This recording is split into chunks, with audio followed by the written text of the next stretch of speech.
Today it's time for the other um, deck from the Magic the Gathering Foundation Beginners box, which is really this deck's just uh, four jumpstart decks together.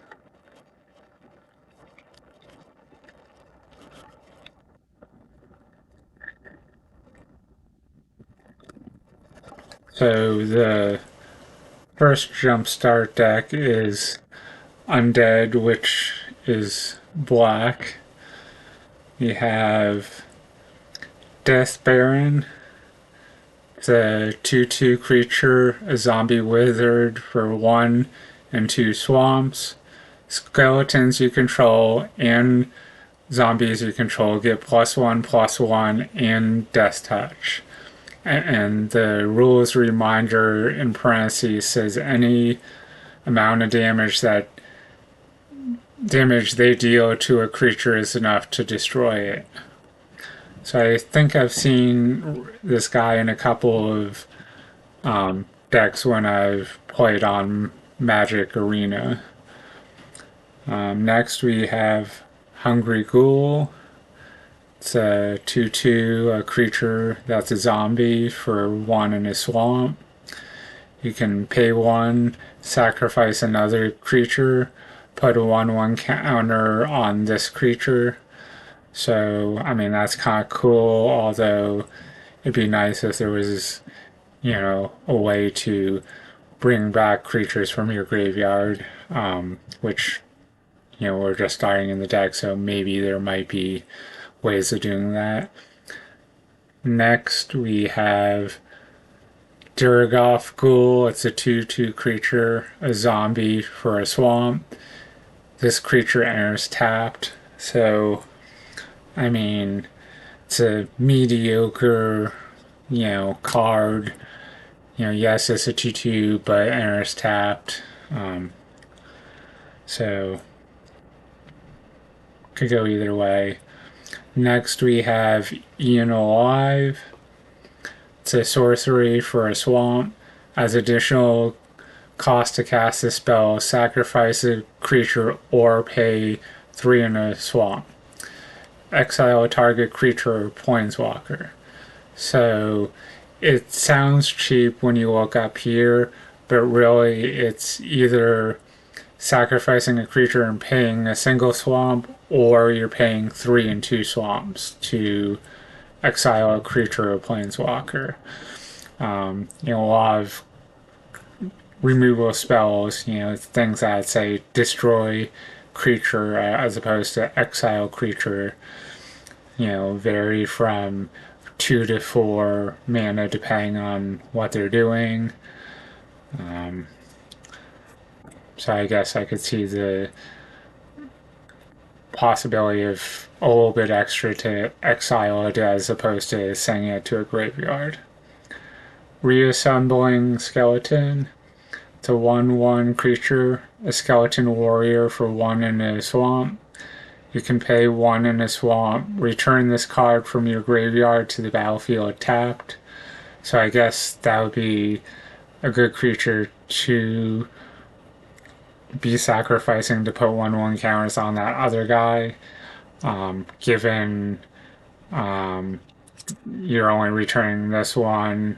We're looking to see if there's anything that might allow you to choose which creature.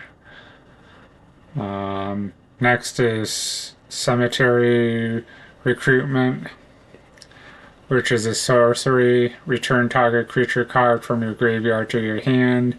If it's a zombie card, draw a card. So I guess that's kind of ironic. I was talking about, we're looking for a card to let you choose, and the next card was that, basically, with the addition of possible card draw.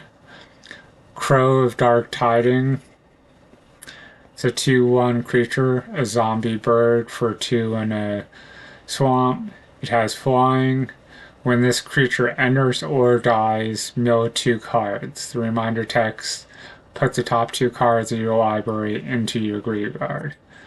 So, I mean, it kind of seems like a drawback, milling cards, but, where you have that previous card that lets you get stuff back from your graveyard to your hand, well, creatures.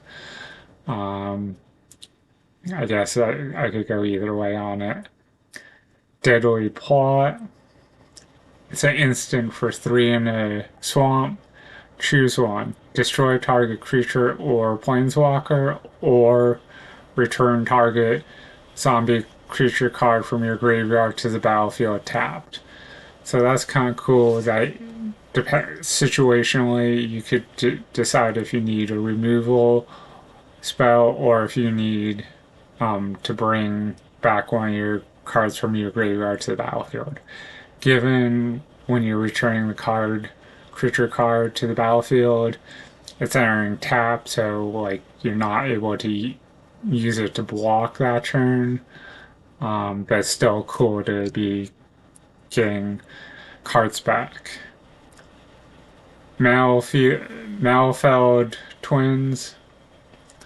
It's a 4/4 creature, a zombie for 5 in a swamp.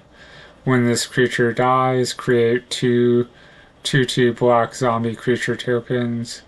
So, I mean, yes, 6 is a lot for a 4/4, but if it dies, it creates 2/2s.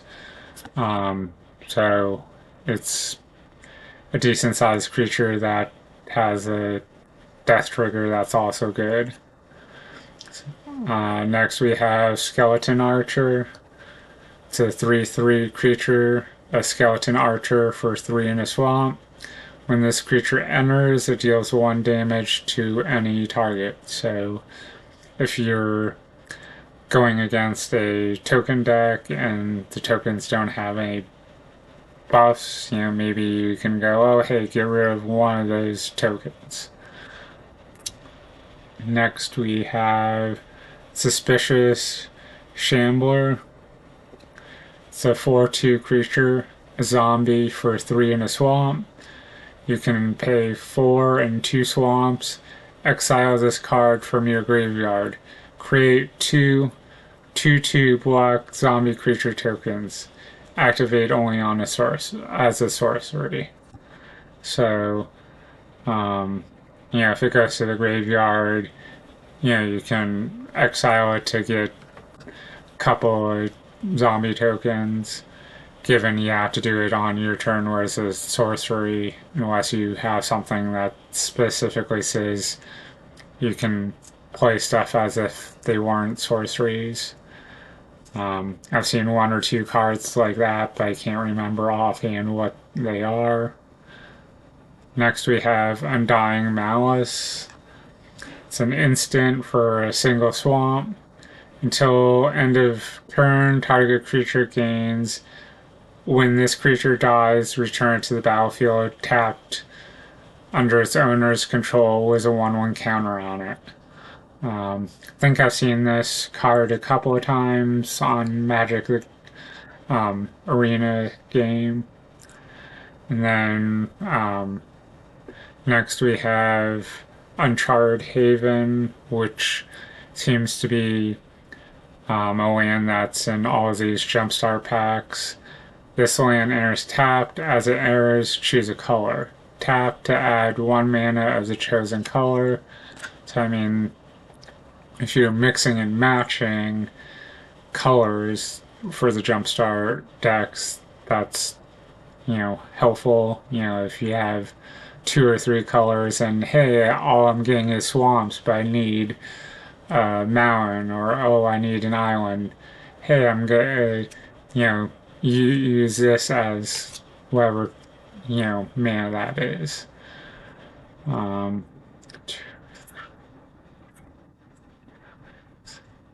So at the end, we end up having 7 basic swamps. And then the next jumpstart deck within this grouping that makes this whole deck is goblins, which is red. We have Dropkick Bomber, which is a 2/3 creature, a goblin warrior for 2 and a mountain. Other goblins you control get +1/+1. You can pay a mountain until end of turn. Another target goblin you control gains flying. And when this creature deals combat damage, sacrifice it. So, I mean, yes, giving another goblin flying is cool, but having to sacrifice it is potentially a bummer. Next we have Incinerating Blast. It's a sorcery for 4 and a mountain. Incinerating Blast deals 6 damage to target creature. You may discard a card. If you do, draw a card. So that's kind of interesting. That's a removal spell that, yes, it's dealing damage, but it's to remove a creature. And you're also doing, discarding a card to draw a card. So kind of has that card advantage of, let's get rid of a card we don't like in our hand to possibly get something better. Next we have Frenzied Goblin. It's a 1/1 creature, a goblin berserker for a single mountain. Whenever this creature attacks, you may pay a mountain. If you do, target creature can't block this turn.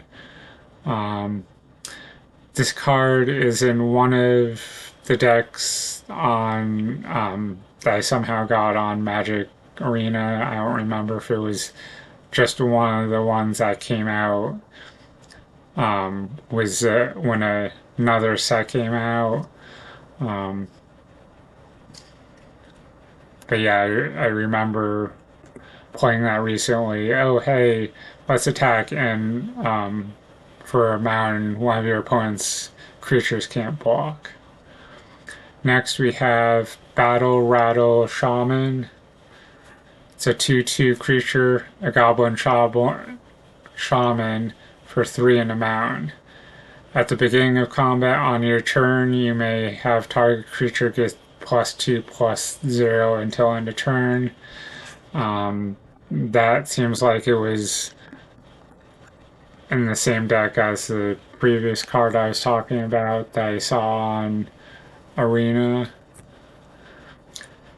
Next we have Dragon Folder. It's a sorcery for 1 and a mountain.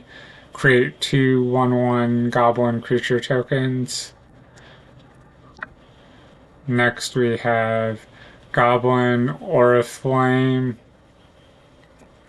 It's an enchantment for 1 and a mountain. Attacking creatures you control get +1/+0 until end of turn. I've seen a couple of cards like this on Arena. I don't know if I had this in one of my decks or if it was just a similar enchantment though. Next we have Volley Veteran. It's a 4/2 Goblin Warrior for 3 and a mountain.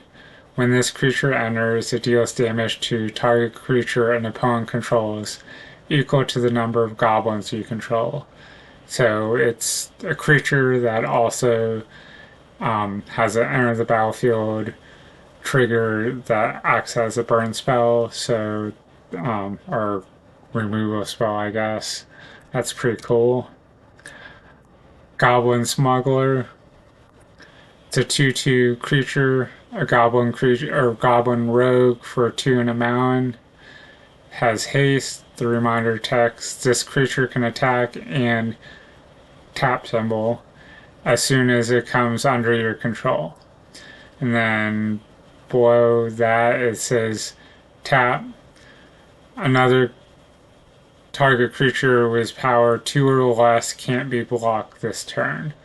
And I mean, goblin decks have a lot of things to make 1/1 tokens, so, making one of your tokens unblockable, I guess, would be beneficial, although this guy's a 2/2, so you're tapping a 2/2 to make sure you're dealing 1 damage. Could go either way.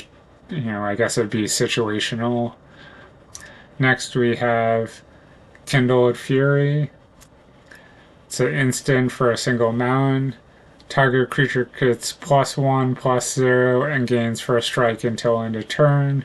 The reminder text: it deals combat damage before creatures without first strike. Next we have Raging Redcap. It's a 1/2 creature, a goblin knight for 2 and a mound. Has double strike. The reminder text is this creature deals both first strike and regular combat damage, given its base power is 1, so double strike almost seems pointless unless you buff this creature when you're attacking. Next we have Swab Goblin. It's a 2/2 creature, a goblin pirate for 1 and a mound. Has no abilities, just, a flavor text which says those small goblins can hold their own in a fight. Foolhardy confidence goes a long way.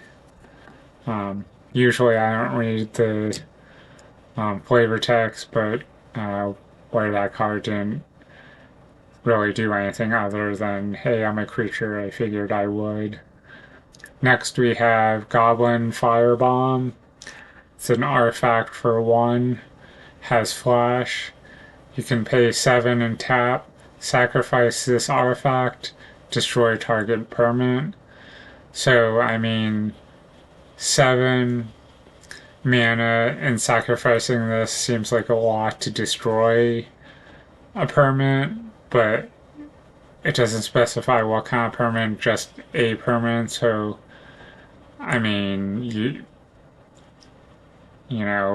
if you don't have some sort of removal spell in your hand, it works as, get rid of a creature or an enchantment or even a land because it's not specifying what kind.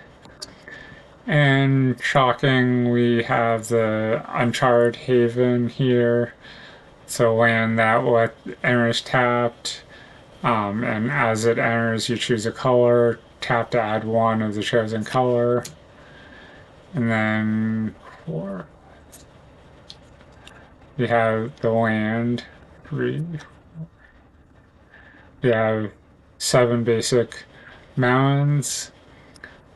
So I covered 2 of the jumpstart decks so far. I'll go through the other 2 later, in the week. So hopefully you found some value in this, and keep checking back for some more Magic and video game related videos. Thanks, and have a good day.